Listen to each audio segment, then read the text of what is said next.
पंजाब और खैबर पख्तूनख्वा में धुंध के बायस ट्रैफिक मुतासर। हद निगाह कम होने पर मोटरवे M2 लाहौर से कोच मोमिन तक बंद। M3 फेसपुर से दरखाना और M4 पिंडी भटिया से मुल्तान तक बंद है। सियालकोट M11 हद निगाह बेहतर होने पर खोल दी गई।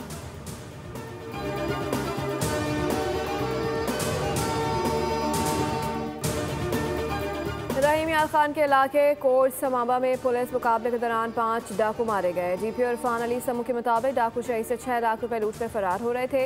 हलाक डाकू की शनाख्त नहीं हो सकी तो हम कच्चे में डाकू के खिलाफ ऑपरेशन जारी है।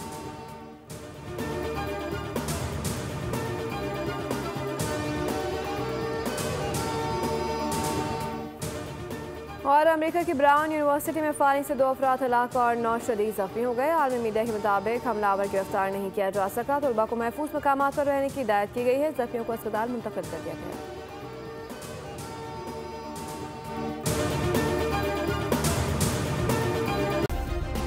सब्सक्राइब करें और बेल दबाएं ताकि कोई खबर रह न जाए।